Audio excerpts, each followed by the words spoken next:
Greetings and welcome to today's On With Life webinar on the Scoop on Language Group. My name is Dave Clark. I'll be your host for today's event.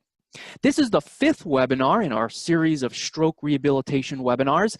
If you missed one of the earlier webinars, all of them are available on the On With Life website. There's no cost to view any of the webinars, and each webinar is good for 1 contact hour of continuing education credit. After you viewed a webinar, just complete the evaluation form and you'll receive your certificate. All right, well, let's get started with today's webinar on the Scoop on Language Group, and let's begin by meeting our presenters.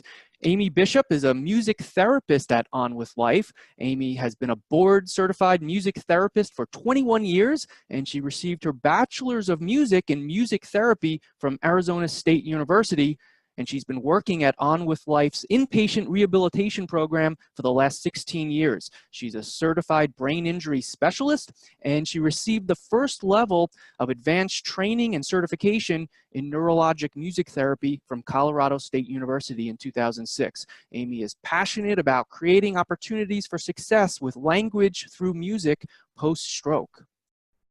Sarah Becker is a speech-language pathologist at On With Life. Sarah graduated with her Master's of Science degree in speech-language pathology in 2005 from Minnesota State University, Mankato. She's certified by the American Speech, Language, and Hearing Association and is also a certified brain injury specialist. Sarah has been working as a speech-language pathologist at On With Life for 13 years and has a passion for working with stroke survivors. Sarah especially enjoys communicating with people with aphasia and taking the time to learn about each individual that she works with. As our featured presenters today, Amy and Sarah will be leading us through the rest of the webinar. So with that, Amy, Sarah, take it away. All right, thank you, Dave. We're going to begin the presentation today with a quick video of one of our language group greeting songs. All right, Tuesday language group. Hey, hi, what's up? All right. No, I don't. All right, you ready? Hi, what's up? Here we go. Hi, what's up? Hey, hi, what's up? Same thing again. Hey, hi, what's up? Hey, hi, what's up? Hey, hi, what's up? Hey everyone, this is Sarah from Speech Therapy. We want to welcome you all to our webinar. You just heard one of our several greeting songs, which allowed our person served multiple opportunities to practice common ways to greet each other. We hope it sticks with you. We're really excited today to share with you some of our approaches and interventions that we found to be successful for the people we serve at On With Life in our inpatient program. Today you're going to hear us use the term person served throughout our conversation because that's how we refer to the people we serve at On With Life. We're also talking today about person served who have suffered from strokes, primarily in the left hemispheres of their brains, resulting in aphasia and verbal apraxia. I will also be referring to ASHA, which is the American Speech, Language, and Hearing Association, and they govern speech-language pathologists and audiologists throughout the U.S. And hi, everybody. I'm Amy, and I'm the music therapist at On With Life's inpatient program. And like Sarah, I want you to recognize my voice as we both plan to be jumping in during our conversation with you. I'll begin with a brief overview about the webinar today. We are going to include a review of basic education about aphasia and verbal apraxia. We're going to touch briefly on why it's important to collaborate with your colleagues. And I will highlight specific ways that music therapy can enhance and promote speech and language skills. We'll find out how we tend to structure our language group. And we'll also take a look at some of the goals that we address during language group. And we'll share some specific intervention ideas with you. Hopefully by the end of the presentation, you'll be able to understand the benefits of how implementing a language group can make a difference for the people that you serve and also enhance your program. We recognize that some of this information might seem pretty basic for some of you out there, but we want to provide enough details today to set everybody up for success across all disciplines.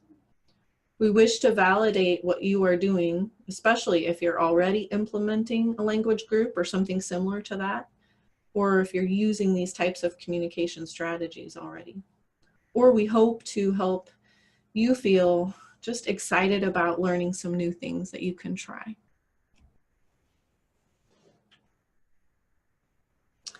All right, we've got some aphasia facts shown up on the screen. And what I want you to see is that aphasia impacts a lot of people. It can often be a chronic problem, and it can significantly change one's life and their ability to effectively communicate and really participate fully in relationships with others. I always think of language in four main domains. The first being auditory comprehension, which is understanding from listening. Second, reading comprehension, which is understanding when reading. Third is verbal expression, knowing the words to say in the order to say them in. And fourth being written expression, knowing the words in order when writing. All of these domains can be targeted in a group setting, and often many of the domains can be targeted at the same time with various tasks that are meaningful to the folks in the group. I want to highlight some basic differences in the main types of aphasia. Let's start with the non-fluent type, sometimes known as Broca's aphasia, which can make verbal expression very difficult. Of course, the aphasia can vary in severity and often be complicated by verbal apraxia as well. This is most common in the Broca's type aphasia due to the location in the brain that's often affected. And folks that are dealing with this can work anywhere on the continuum, from automatic speech and language tasks like counting, reciting portions of the alphabet, singing familiar songs, reciting passages like the Pledge of Allegiance or familiar prayers, to simple automatic phrase completions such as up and down, or she is my best friend, to working on narratives and conversational level tasks, as well as specific high-level word finding. There's also a fluent type of aphasia, sometimes known as Wernicke's. We often see more deficits with comprehension in this type. Again, this is due to the location of the brain that's affected, as it's close to the primary auditory area. Again, the aphasia can vary in severity, and the person served can be working anywhere on the continuum, from completing simple phrases, forming accurate sentences, as well as just gaining insight into the word errors that they might have when communicating. Kind of a takeaway point from this is that context is really important for that real communication. It's important to appreciate and acknowledge the possibility for differences in someone's yes-no reliability based on if that context was provided or not. So for example, we often see our person served respond with increased yes-no accuracy when answering questions about what they want to eat. When they're in the cafeteria, that context is provided, versus asking them what they want to eat if they're in their room at a non-meal time. Lastly, I want to just touch on global aphasia. Ash's definition is that it's a type of non-fluent aphasia with severe impairment of both expressive and receptive skills, usually associated with a large left hemisphere lesion. People are often alert and may be able to express themselves through facial expressions, intonation, and gestures. The big takeaway from these different types of aphasia is that people with all types of aphasia can benefit from the group treatment, and they can all be in the same group.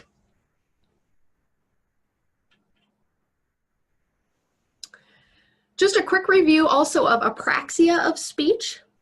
I often describe apraxia of speech to our person served and families as simply being the brain having difficulty sending the right message to say what we want to say.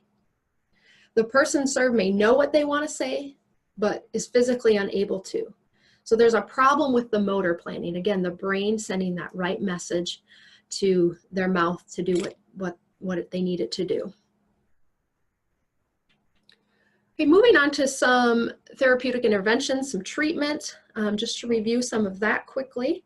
What do we do to help people with aphasia? Well, treatment tends to be a combination of both restorative type work as teaching compensatory strategies to help people communicate effectively. Most of these treatments are appropriate in a group setting, and they can be modified to fit everyone in the group. A few that I want to highlight that are ASHA recognized are community aphasia groups, life participation approaches to aphasia, conversational coaching, supported communication interventions, script training, and melodic intonation therapy. These approaches show the importance of socialization, community, relationships, and they're often what we use in our language group at On With Life. I want to also just put kind of a little plug in regarding something called communication ramps. So this is a term that's come from recent literature, and it's simply a metaphor for the tools that we can use to help people with aphasia communicate, sometimes also known as supported communication techniques. When we think of helping folks with physical challenges, it's natural to come up with solutions to help them, such as wheelchairs, ramps instead of stairs, and physical assistance for transfers. It might not be as natural for many healthcare workers to help folks with communication impairments meet their needs. However, it is a right for them to be supported in their communication interactions, just like we would help somebody physically. It's been my experience that taking the time to support and assist people in their communication, as well as learning what works for each individual, is so appreciated and important to the person served. I also want to point out that people with aphasia are often very good at reading your nonverbal communication. So if you're rushed when assisting them, they will surely be able to pick up on that, even those folks with poor comprehension. We like a quote from Maya Angelou that fits well into this idea. And the quote is, "I've learned that people will forget what you said, people will forget what you did, but people will never forget how you made them feel."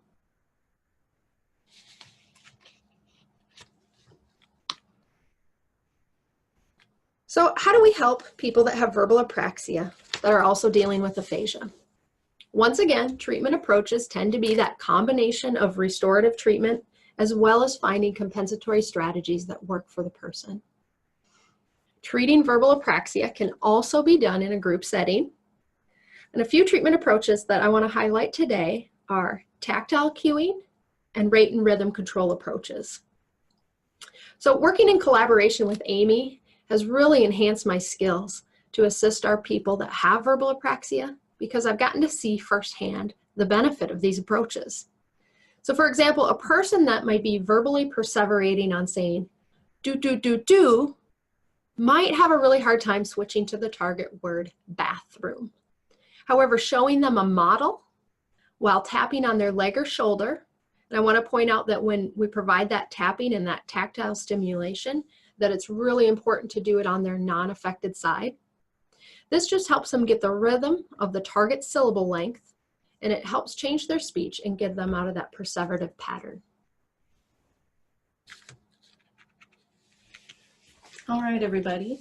I'm going to shift gears just a little bit to talk about neurologic music therapy.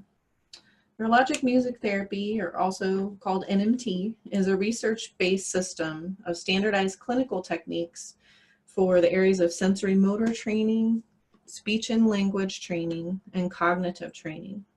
So a board-certified music therapist would seek additional training and certification in this area to be able to effectively implement these types of interventions in their clinical practice.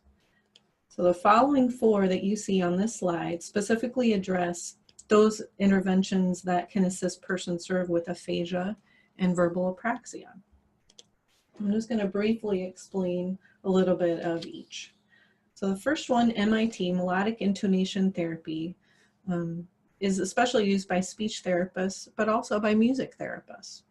And as a music therapist, we primarily focus on meaningful phrases through music that mirror those everyday communication phrases, from an example being, "My name is Amy," to stating needs like, "hungry for food."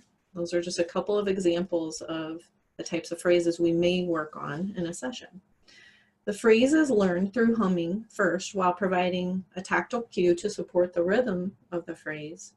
Then the target word would be sung and rehearsed, and then eventually the phrase sung and rehearsed until you could progress to speaking that phrase and just beginning that process of taking away the elements of the melody and the music.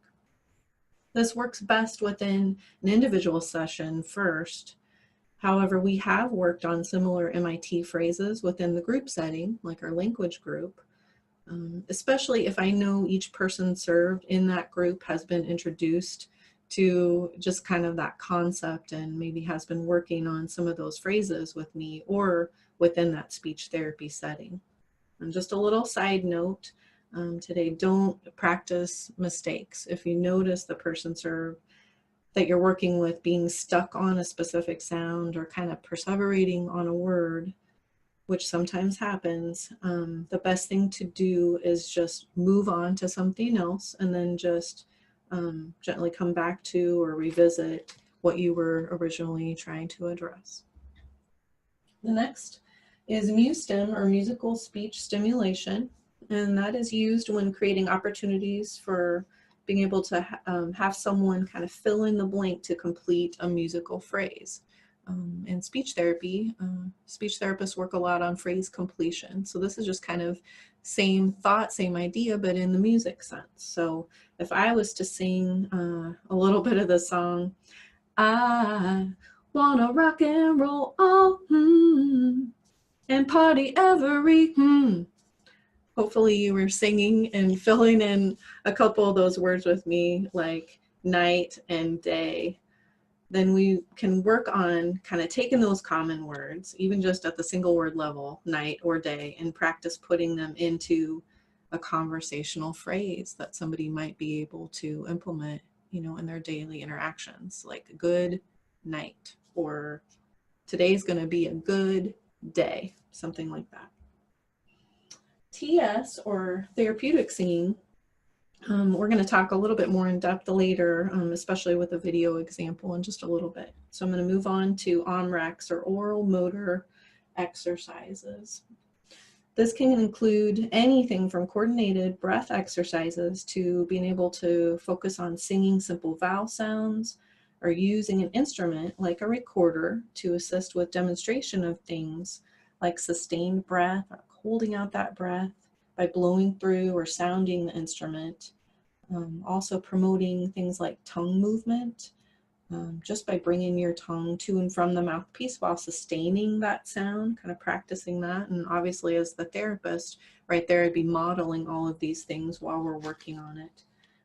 So for you musicians out there, it's just like practicing tonguing, or the separation of those notes through your instrument that you're blowing into.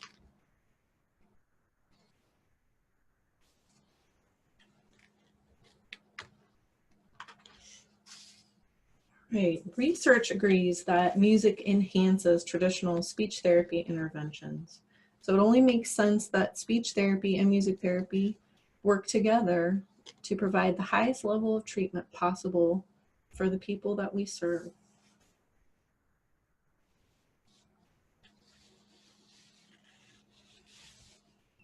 Why collaborate? Now that you've heard a little bit about the foundation of approaches and reasoning for speech therapy and music therapy treatment together, we want to focus on some of the reasons why collaboration can bring even more success to your experience as a clinician, but more importantly, how it can help the people you are serving be successful with communication, because that's really, truly what it's all about.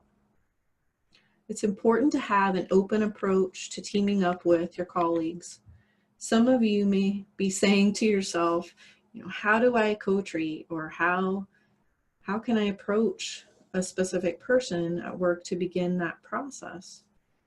And there's probably professionals out there that feel like they don't want to step on your toes, or maybe some professionals that may feel kind of threatened by someone coming in to focus on similar goal areas along with you. But Sarah and I hope that you consider opening the door to kind of all of the possible improvement that you might see in knowledge that you may gain by collaborating.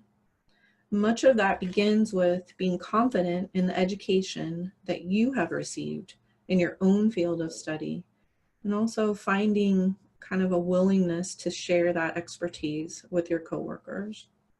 A lot of that begins with something just as simple as you getting to know the other therapist or the other coworker, finding out a little bit about their personality and their style of approach on a professional level. We talk a lot about rapport building with the people that we serve within the therapy setting, or even down on the nursing unit, but we also need to build rapport with our coworkers. So Sarah and I work in a culture where co-treats are the norm and they're accepted across the board, and that has allowed all of us to better treat the whole person and not just stay in our individual silos. All right, we're going to move on to a video example. This is an example of a co-treatment session with music therapy and speech, Amy and I, working with a person served that has aphasia and verbal apraxia. So up to this point, we had been working on building a book full of recordable, meaningful phrases, and we were using melodic intonation techniques. And kind of in this process, you're going to see an additional meaningful phrase that came about. So this is going to show that discovery phase of what this person served was wanting to practice communicating, and how each of us assisted her in that process.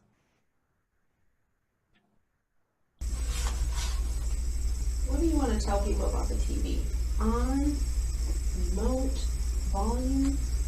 Get this for a minute. About the TV, do you see over here on the right where I wrote? Look way over here, Sherry, to your right. I wrote on. Do you want the TV on, the remote, or the volume? I know that I need the lights on. Okay. So you want to focus on lights next? Okay. Yeah. And tell us about the lights. See what you can tell us about the lights that you want to tell people. This people, wait, maybe.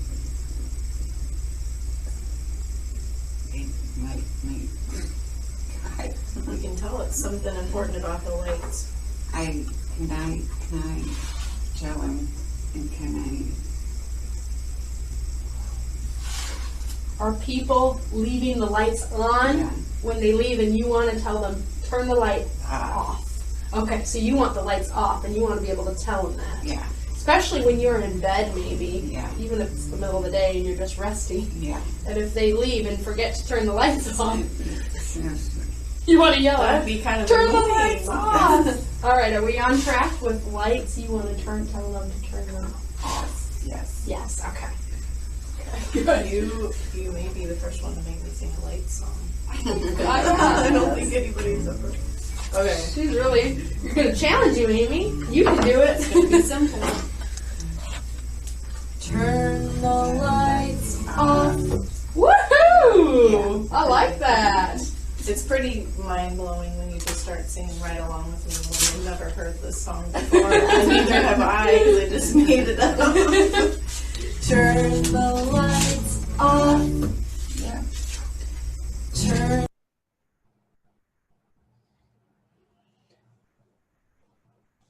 So one thing we're gonna take just a quick minute to point out is that, you know, we clearly recognize that we're skipping specific steps under the model of MIT, but that's something that took place with this particular person served. It's not a typical thing that we would skip through those tactile cues, visual models, and things I described earlier, like humming through the phrase and mastering it that way first. However, for this specific situation, we knew that she would likely be successful with that instant verbal expression with just one demonstration. That was just the experience that she had with almost everything we presented to her. Therefore, we just didn't go through all of the steps because of that. It's really important for you to be able to use your clinical skills and judgment to make that determination on a case-by-case basis. You could also see me cutting and working on her book in this video. So we continued the process after the video ended by writing down the phrase, putting it in her recordable book, and recording the phrase so that that's something she could go back to and practice and access anytime she needed as a model to use in her daily life. Being able to discover something as simple as what a person served wants or needs can also be helpful in assisting other group members and peers to communicate their own requests, as we often see common themes in what they're wanting to communicate in daily interactions. So there's common themes with what they might want to communicate to the people they work with in therapy, or down on the nursing unit, or with family.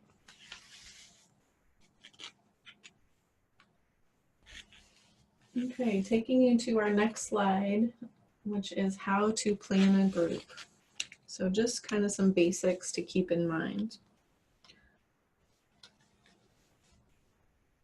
We're going to go into just bringing you into thinking about beginning by who would be appropriate to participate in a group like this, or who might benefit from a group like a language group. Things to consider, you know, planning that schedule or time for your group meetings when you get together.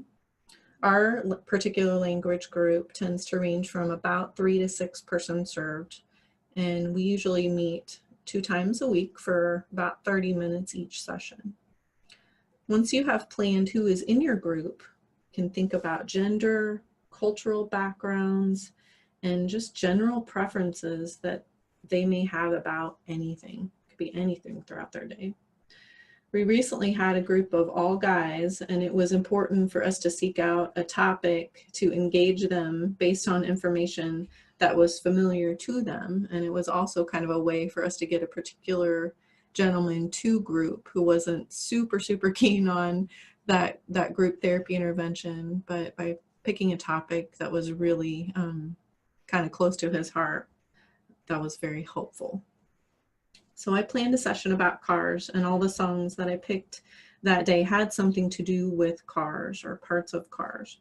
This allowed us opportunities for lots of phrase completion exercises or musical speech stimulation interventions.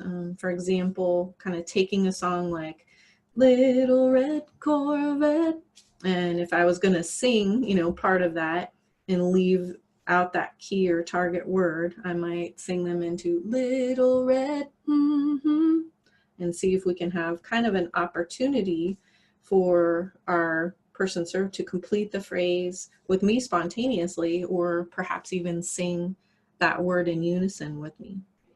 If that was too difficult, the person served could also be pointing to a written choice from a field of 2, or they could point to a matching picture of a red Corvette to be able to complete or communicate that phrase.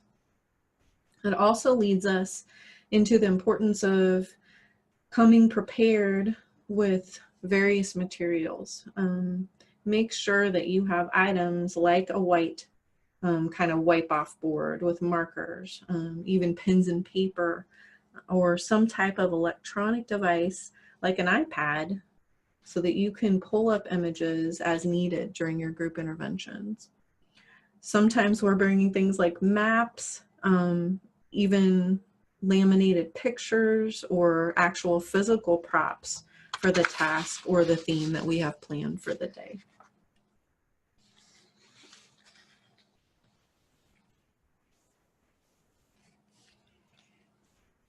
So the next slide is taking a look at structuring a group. And when structuring a group, we just want to point out, we feel that there are 2 important pieces for sure that should exist. And it kind of comes from my world of music therapy. We almost always begin a session with an opening or a hello song, greeting song of some kind, and then we always end or try to end our session with some type of closing or goodbye. So first, the opening, like I said, it's a greeting song. It could be a spoken greeting, any type of icebreaker activity that gives somebody the indication or communicates that, hey, we're getting started today. So for music therapy, a warm-up for what we are doing could also be working on things like imitation of a visual model to sing simple vowel sounds or consonant vowel combinations. Next, we go right into kind of thinking about the importance of introducing the topic and the activity. We want to make it clear why we are doing what we are doing, and especially what skills are being targeted that day. It's helpful for the person served and families present to really understand the goals of that activity that they're participating in. And we want to provide as much context. I know Sarah mentioned that earlier, but we want to provide as much context and demonstration as possible, especially with more abstract concepts. So an example of this is just recently we had the start of opening season in baseball. So this was our topic a little over a week ago, and we brought in actual physical items like a baseball and a bat and a glove to set the theme and provide that context for generating words and answering questions about the topic. You can target comprehension by having person serve identify things like certain bases or positions that they might be able to point to on something like an iPad with a picture of a baseball field. Also listening to baseball songs or singing baseball songs such as Center Field or Take Me Out to the Ball Game, and then identifying specific words heard in those songs and practicing kind of that expressive language and speech part of that experience by singing the phrases from the song or at least speaking those target words. So naturally, it just gives us opportunities for the person served to respond with specific gestures and also be a part of that, again, spontaneous conversation. So as important as the opening or greeting is and kind of defining that theme or topic, it also provides a systematic and kind of routine opportunity to rehearse goodbyes going into that closing at the end. It can be done through imitation for a chosen target word.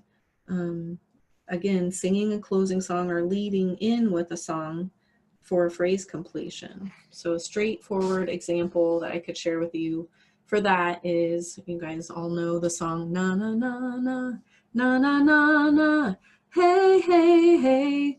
And I know I'm giving you lots of opportunities to sing with me today, hopefully out there, but hopefully you wanted to sing the words goodbye with that example.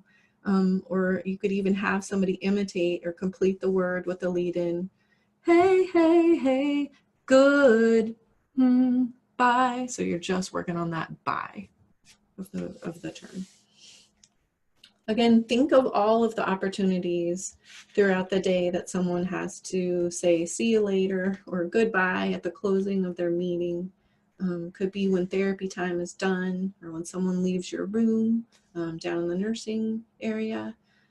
What if they have 5 therapy sessions in their day, and that's 5 times for them to practice that opening greeting or that closing greeting with someone new?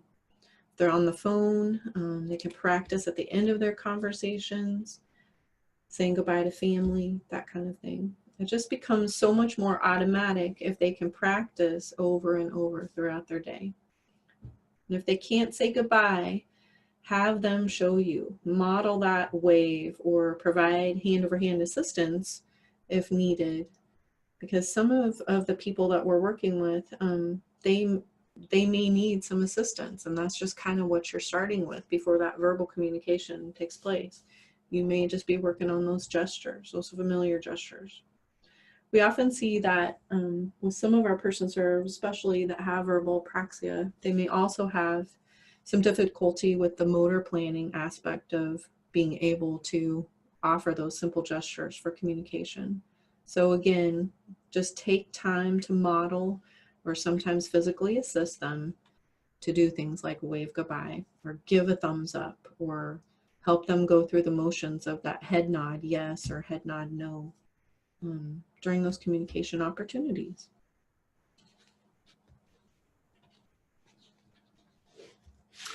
All right, in our next slide, we're highlighting some big goal areas. Again, let's go back to that earlier discussion regarding the 4 domains of language: the auditory comprehension, reading comprehension, verbal expression, and written expression, as well as verbal apraxia.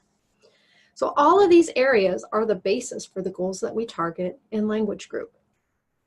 Some people might be intimidated or feel like it's challenging to modify the tasks to meet the different individual needs of people in the group, being that most people will be at different levels.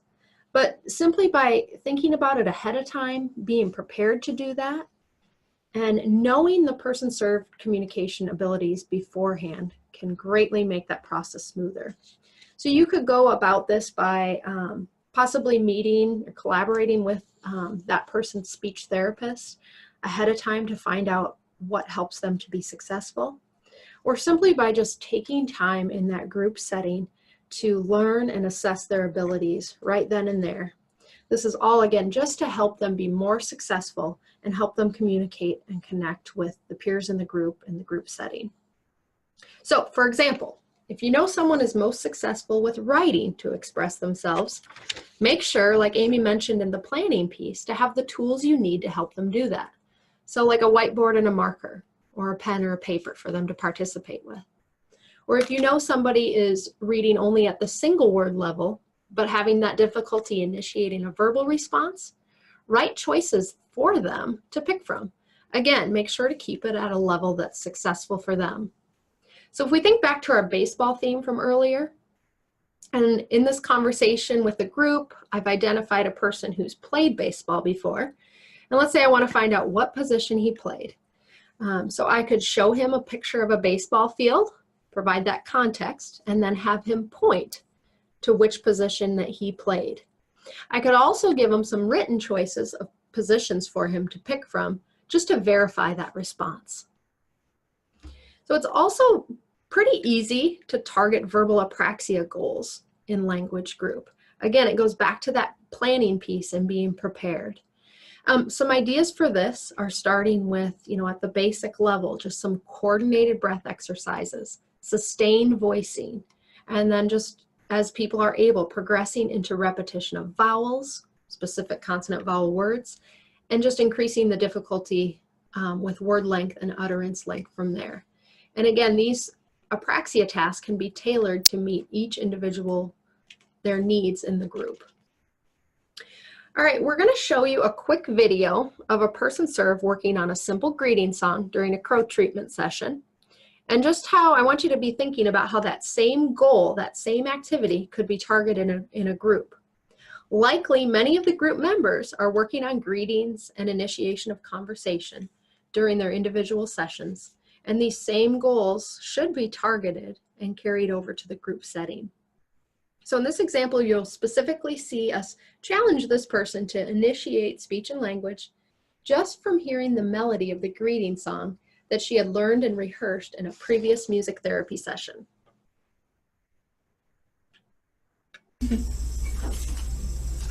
Has Sherry learned the hello song? She has, just as of like the other day. If I was to say,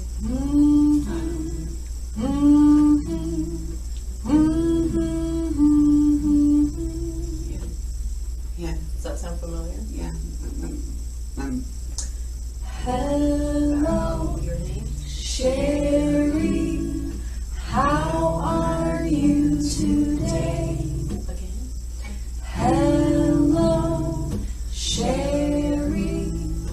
How are you today? How are you today? Today's Friday. Yeah. How are you? How are you? Yes. Now. I Feel feel good today. Whoa, Yeah. take it. I feel good today. Sounds good. All right, right. And just to point out, at the end, you saw Sarah provide kind of a lead in the opportunity for her to have success with her response of how she's doing. You know, I feel, fill in that blank. And then I just came in to allow her or assist her with singing that response again, just to help her solidify that phrase through music.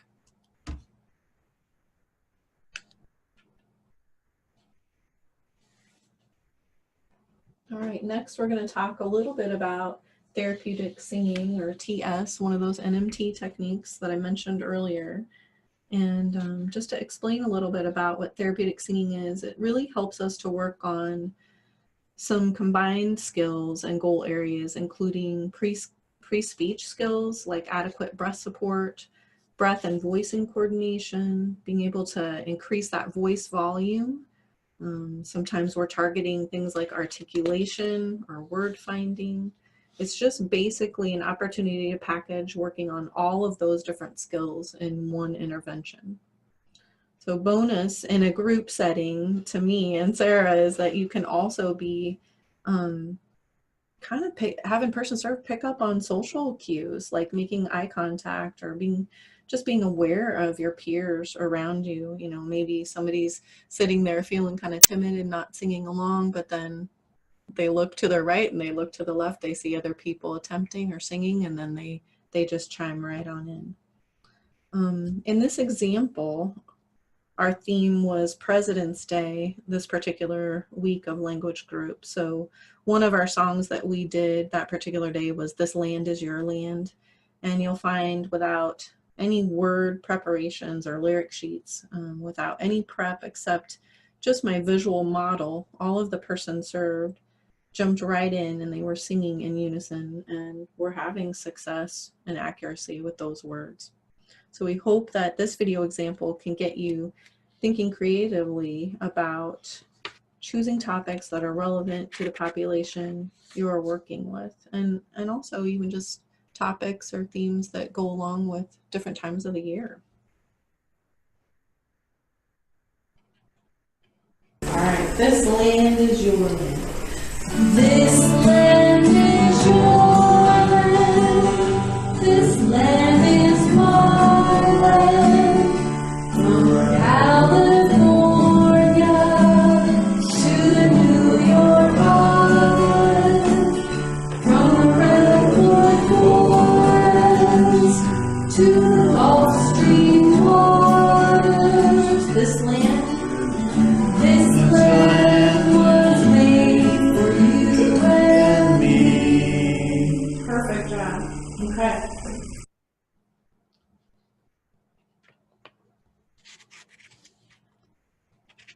All right, moving along to sharing just a list of some of our group ideas, specifically language group ideas, just to help you brainstorm and to help you with planning. It's really just the tip of the iceberg to start the process, like I said, of that brainstorming.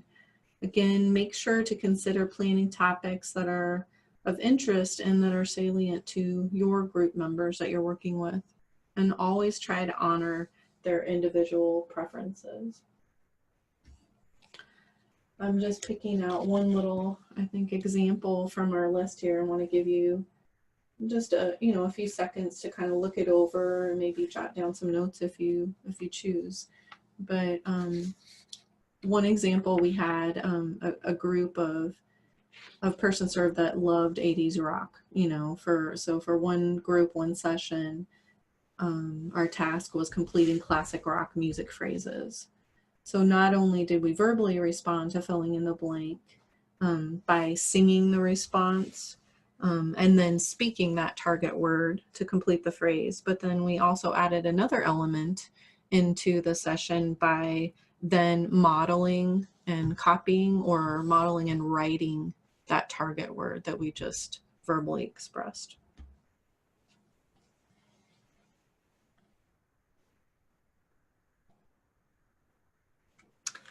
Hopefully our conversation already has you thinking and becoming aware of the many benefits of a language group treatment. A couple that we want to highlight today is something called that peer-to-peer assistance that we see naturally taking place when working in a group, especially when people are at various levels in the group. So we just kind of feel like this helps maintain a lot of hope and helps the person strive to get better. I also want to point out just natural generalization of skills that they're working on. So you've heard us talk a lot about, you know, the greeting phrases and the goodbye phrases, and just practicing in those in a group outside of, you know, just the music therapy session or outside of just the speech therapy session can really help the person served generalize those skills into other settings. Touching back on that peer-to-peer assistance idea, we've actually witnessed and seen person served taking that lead role and modeling the target word for their peer. We've also seen them providing the written model for the peer sitting next to them if we're working on writing at the word level.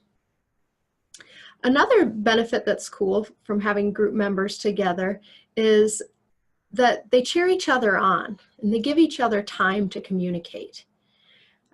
It gives them an opportunity to practice with multiple communication partners, and it helps them get ready for communicating with others out in the real world. So like at the grocery store or at social events, out to eat and attempting their own meal, attending church where their family could encourage them to sing along with the congregation, or at their school functions where they might need to ask questions.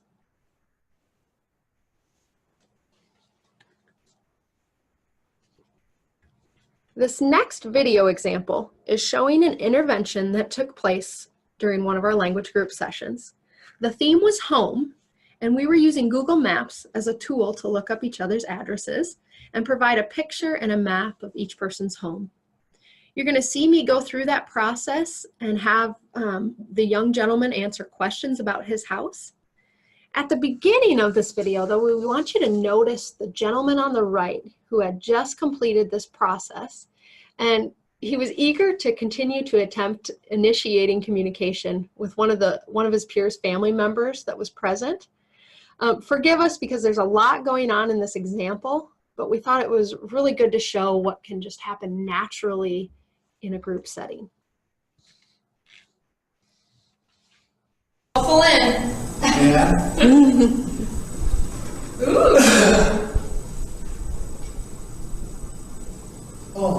Oh my. Does that look familiar? Is that are you in a cul-de-sac? Yeah. Which house is yours? Playing sports? Yeah. Yeah. That one? Yeah. I played a little while when I'm from Marion. Oh, okay. Here. This one. Is this part of your You're property? right. What is that? Say it again. We used to be it's pretty bad. Garage. That's a huge separate garage. What is in that garage?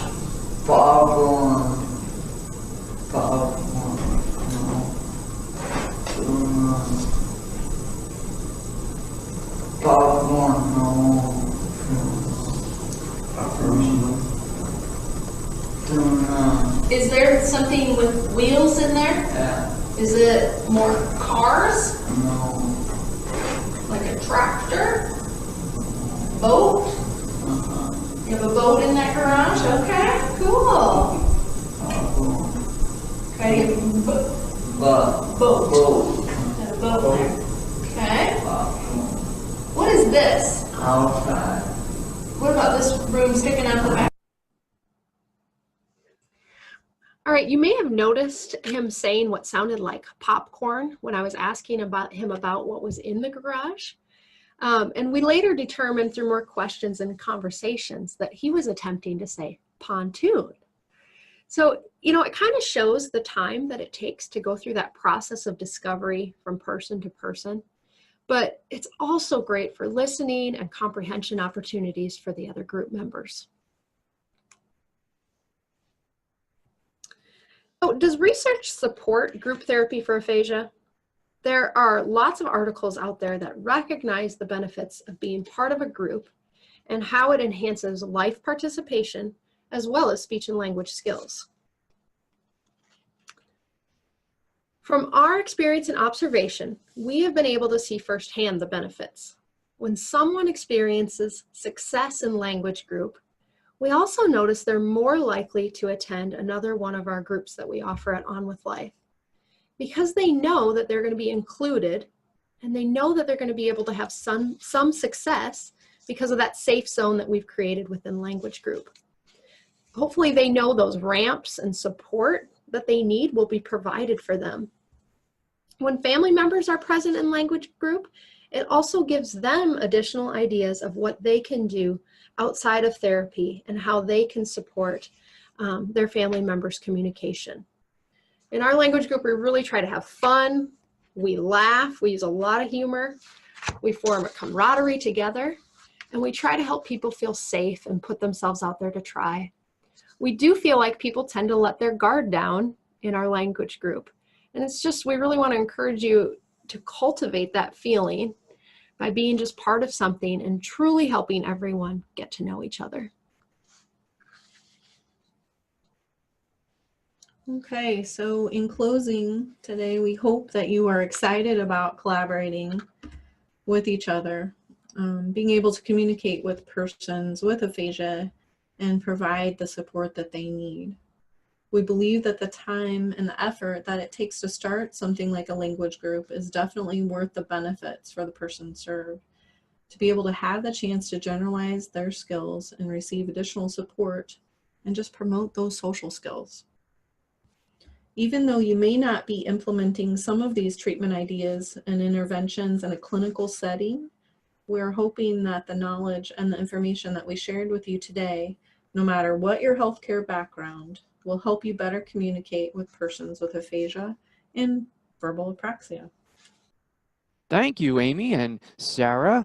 We have some time for Q&A now, so let's transition into that segment of the webinar. I see that several questions have already been submitted, so let's jump right into it. To get us started, Amy and Sarah, let's go to a question from Hazel. Hazel wants to know, do you recommend any apps to help with facilitating singing?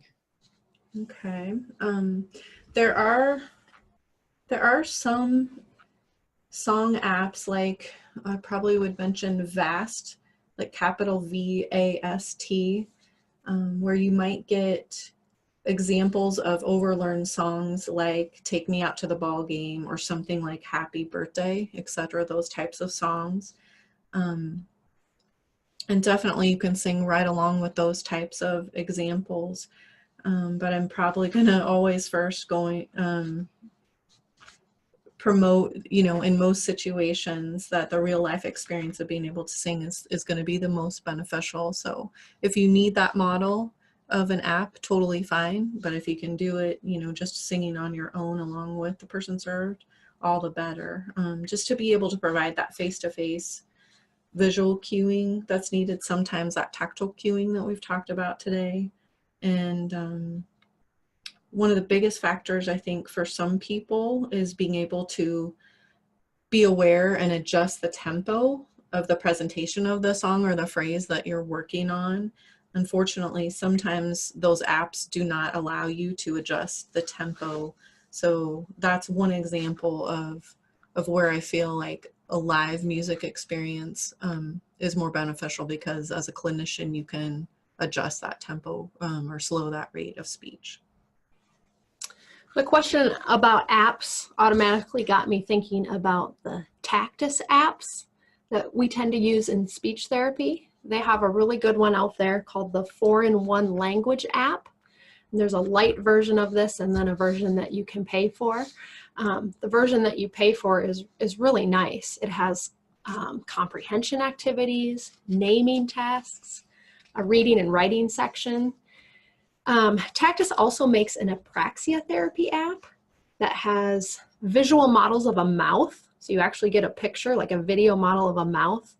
And I believe it speaks automatic sequences, communication phrases, and different levels of word, like multisyllabic words, all the way up to the ability of longer phrases. With this app, you can also phase out the amount of cues. So if that's something that you've found is successful for your person served to practice, and you found that as a way to be successful for them, go for those apps and give them a try. All right. This next question was sent in from Dion. Dion says, I don't have access to a music therapist. Do you have any advice for what my options are in this case? Okay. I think I would say that I feel like first thing I'm going to do is encourage you to practice and just rehearse yourself, as a clinician, and not only clinician, but even a family member. Be able to kind of expand your own toolbox for what you can offer and provide kind of within your setting, whether it is in the therapy setting or home environment. Sometimes I tell people to start with those very familiar overlearned songs. But with that, you want to also keep in mind the age of the person that you're working with, and you definitely want to incorporate their music preferences and background as much as possible. And I know that can be kind of tricky because sometimes it's hard to be able to know that information. What are, this person's specific music preferences? They can't communicate that with me. So family can be very helpful with giving some of that background of preferences. I would just say, it can't just necessarily be, a song like Take Me Out to the Ball Game if they don't have a clue what that song is or they're not familiar with a song like that. You really need to kind of feel comfortable with your ability to sing. And it's not just something that you see yourself doing without some type of mentoring. I would maybe recommend reaching out to an MT. If you can, even just consulting with that music therapist, or perhaps being able to do something as simple as one co-treatment session just for the means of that assessment to take, or allow that assessment to take place. Okay, this next question is from Jude. Jude asks, what things have you given families to work on with their loved one outside of therapy? Well, we always try to provide some type of communication book as a ramp for support. And we encourage them to use that outside of treatment time. So, an example that comes easily to my mind is what we saw earlier in one of those videos, the recordable books that we talked about. Sometimes we'll use things like a communication binder that includes person-served relevant information, like who their family members are, their basic biological information, their likes, dislikes, and so forth. The education piece on this to families is really important. Amy mentioned this earlier, but we don't want somebody to practice it wrong. That could lead to incorrect motor planning and be more difficult to change later. So it's really important to individualize the tasks that we give our person served to do outside of therapy and make sure it's something that they can be highly successful with and that families feel like they can help them and be highly successful with. This next question is from Tristan. How do groups fit into your care plans that you make for your patients? Well, we treat groups as much as we can as additional therapy time. So this is all in addition to their normal individual or co-treatment sessions for each week. We talked today a lot about the benefits of groups for persons with aphasia and truly feel that it's really just the right thing to do in addition to their regular treatment sessions. One of the benefits we highlighted on was that generalization of skills. That's just a huge, huge benefit. And this is just another way for them to get all that practice in addition to their other therapies and have some practice of carrying over those skills into other settings. All right, let's see if we can squeeze one last question in here. And we'll go to this one from Zachary. How do you know when it's time to reach out to the music therapist to collaborate?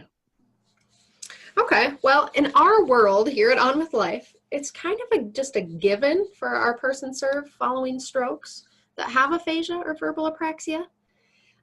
Typically, I'll spend some time during individual sessions to get to know the person, you know, really assess their communication strengths and weaknesses before I reach out to Amy to set up some co-treatments. But it's kind of something that we just automatically do. And honestly, I'm always amazed when we collaborate together, the success that we get to see from the person served. So if we're working on some meaningful phrases in an individual speech therapy session, and I'm going to do my best to try to bring in some of the, the melodic intonation techniques and the various techniques that I have to help people be successful. And then you put Amy and I together to try to do this and help them be successful. It's just amazing the success that we can see when we all work on it together. It's pretty cool to see the person serve recognize it as well. And then most of the time we feel like they really look forward to those sessions, those collaborative sessions where we can all work together and just help them be successful. Okay, well, that's just about all the time we have for today's webinar. Thank you so much, Amy Bishop and Sarah Becker. A few final notes before we wrap things up. Again, if you missed one of the earlier webinars in this series, all of them are available on the On With Life website. As I mentioned earlier, there's no cost to view any of those webinars, and each webinar is good for 1 contact hour of continuing education credit. After you viewed a webinar, simply complete the post-webinar evaluation form to receive your certificate. Thanks so much for being with us today. That does conclude today's webinar. We'll see you next time. Have a great day.